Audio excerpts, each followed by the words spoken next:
Hold up before you even think about skipping this video. Let me ask you something real quick.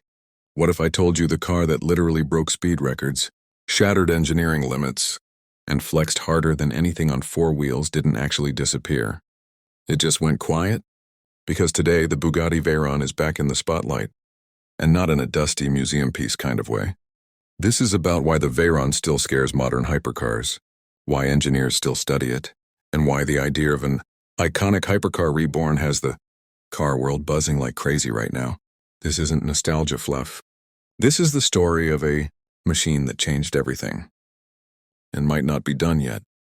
Back when the Bugatti Veyron first showed up, the car scene was not ready at all.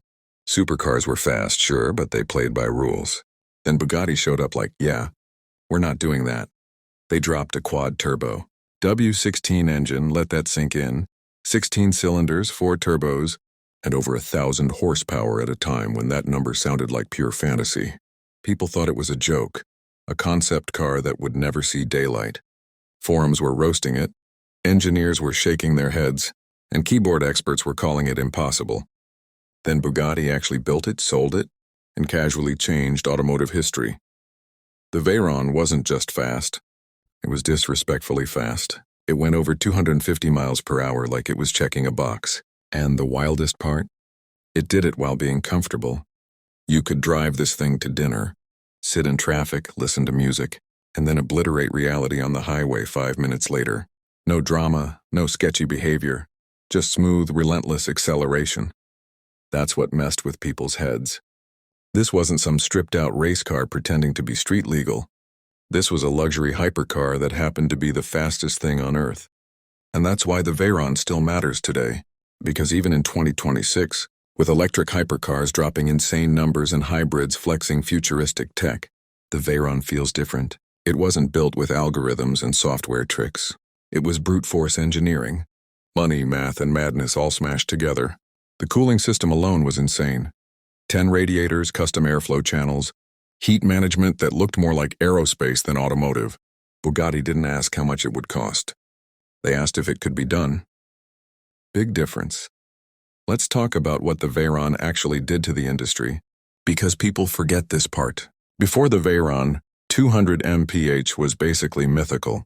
After the Veyron, the conversation shifted to 250, then 260, then what's next? Tire companies had to invent new rubber.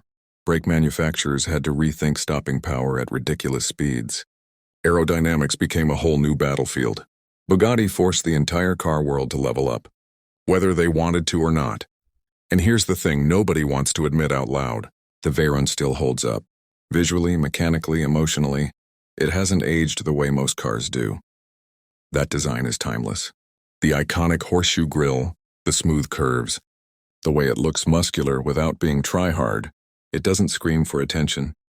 It commands it. Park a Veyron next to most modern hypercars and it still looks expensive, powerful, and untouchable. That's rare. Now fast forward to today, and suddenly the words, new Bugatti Veyron and Iconic Hypercar Reborn are popping up everywhere. No, this doesn't mean Bugatti is just slapping the old name on a random car. This is about the spirit of the Veyron making a comeback. The philosophy. The attitude. The idea that limits are optional. In a world going electric and quiet, the Veyron represents maximum excess, maximum drama, and zero apologies. Collectors already know this. That's why Veyron values aren't crashing. They're holding strong, even climbing. Because people finally get it.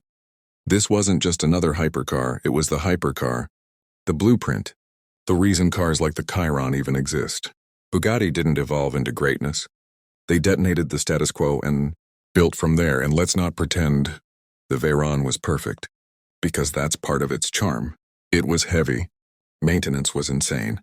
Tire changes cost more than some cars, but that just added to the legend. Owning a Veyron wasn't about convenience, it was about saying, I have one of the most extreme machines ever made, and I don't care what it costs. That mindset is disappearing and people miss it. The sound alone is enough to give you chills. Not high-pitched screaming, not fake amplified noise, just deep mechanical fury. Like the earth itself was getting mad. Watching a Veyron accelerate doesn't just impress you, it humbles you. It reminds you that humans can still build things that feel borderline unreal. That's why the idea of the Veyron being reborn hits so hard, not as a clone, not as a cheap remake, but as a modern interpretation of that same no-compromise energy. Imagine modern materials, next-gen aerodynamics, insane craftsmanship, but with the same we don't care if it makes sense attitude.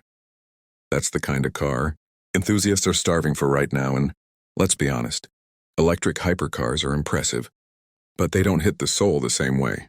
They're fast, yeah, but they're quiet. They're surgical. The Veyron was emotional. It was loud, dramatic, and borderline irresponsible in the best way possible. It made you feel something, and that's why it still lives rent-free in everyone's head. The Veyron also changed how people talked about luxury. Before, its speed and comfort didn't really mix at that level.